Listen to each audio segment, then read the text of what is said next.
శ్రీ గురుభ్యో నమః. పూలతో పూజించటం ఎందుకింత ప్రధానంగా చెప్తారు అంటే, సాధారణంగా దేవుడికి పూజ చేసే పూలన్నీ కూడా 5 రేకులు కలిగినవే అధికంగా కనపడతాయి. చాలా కొద్దికి మాత్రమే 4 రేకులు ఉంటాయి.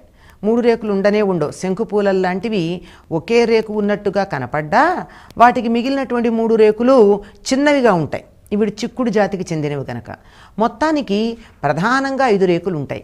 ఈ 5 రేకులు ఉండడం ఏమిటి అంటే, ఒక్కొక్క రేకు ఒక్కొక్క ఇంద్రియం, మన పంచేంద్రియాలని కలిపి గుచ్చేటటువంటిది మనస్సు. దాని నుండి మన భావన ఏదైతే ఉందో భగవంతుడి పట్ల మనకు ఉండేటటువంటి భక్తి లేక ప్రేమ ఏవైతే ఉన్నాయో, ఇది ఆ పువ్వుకు ఉండేటటువంటి పరిమళం. దాని ఫలితం అంటే ఈ పూజ చేయడం వల్ల వచ్చే ఆనందము అనే ఫలితం ఏదైతే ఉందో అది దాంట్లో ఉండే మకరందం, పూదేనే అని చెప్తారు. కనుక ఇవన్నీ ఉన్నటువంటి ఈ పువ్వు ఏదైతే ఉందో ఇది అర్పించాము అంటే నా పంచేంద్రియాలని నీకు అర్పిస్తున్నాను, పంచేంద్రియాలని ప్రవర్తింపజేసే మనసును అర్పిస్తున్నాను, ఆ మనస్సులో నుంచి నీ పట్ల ఉండే భక్తి అనేటటువంటి పరిమళం కూడా నీకే అర్పిస్తున్నాను, నా భక్తిని కూడా నీకు అర్పిస్తున్నాను. ఇంకా దానివల్ల ఆనందం ఉంటే అది నాకు లభ్యమవుతుంది, అది కూడా నీకే అర్పిస్తా. భగవంతుడికి కనుక అర్పించినట్టయితే ఏ వస్తువైనా అనేక రెట్లుగా ఫలితాన్ని ఇస్తుంది అని చెప్పి మనకి పెద్దలు చెప్పారు. కనుక అనుభవం కూడాను పెద్దలు చెప్పడం ఏమిటి, అనుభవంతో చెప్పినటువంటి మాట. కనుక ఆనందాన్ని కూడా నీకే అర్పిస్తున్నాను అని చెప్పి మొత్తం అంతా కూడా భగవంతుడికి అర్పించడం మనకు కనపడుతుంది. అనేక సందర్భాల్లో మనకి దేవుడికి పూజ చేద్దామని కూర్చున్నాక పూలు సంతృప్తిగా ఉండలేకపోతాయి. అలా లేనప్పుడు నిజంగా పూలు దేనికి ఇస్తున్నాం, మనసేనా?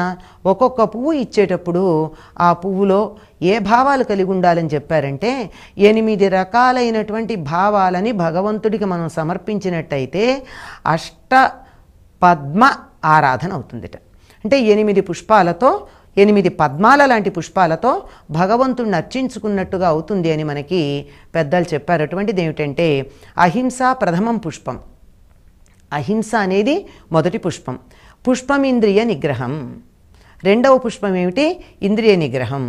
సర్వభూత దయా పుష్పం. సమస్తమైనటువంటి జీవుల పట్ల దయ కలిగి ఉండడం అనేది తరువాతి పుష్పం. మూడవది క్షమాపుష్పం విశేషతః. ఇది క్షమ అనేది చాలా ప్రత్యేకమైన పుష్పం. అంటే మిగిలిన పుష్పాలు ఒక రకంగా ఉంటే క్షమ అన్నది చాలా విశేషమైనటువంటి పుష్పం, దానికి విశిష్టతని ఆపాదించి చెప్పారు. శాంతి పుష్పం. పూజంతా చేసిన తర్వాత అశాంతిగా ఉంటే పూజ ప్రయోజనమే ఉంది కనుక తర్వాత చెప్పుకోదగినటువంటి పుష్పం ఏమిటంటే శాంతి. తపఃపుష్పం. ఆ తరువాత తపస్సు పుష్పంగా పరిగణించబడుతుంది. ధ్యాన పుష్పం తథైవచ.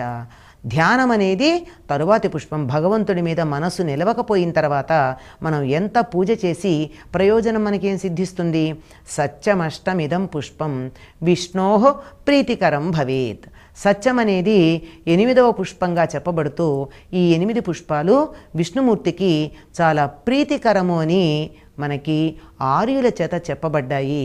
బయట పుష్పాలు మనకి ఎన్ని లభించినా లభించకపోయినా ఈ 8 పుష్పాలని అయితే మనం ఎక్కడికి వెళ్లకుండా మనలో నుండే భగవంతుడికి సమర్పించవచ్చు కదా. అటువంటి పుష్పాలతో పూజించే విధానం భారతీయులైన మహర్షులు మనకి అందించారు. స్వస్తి.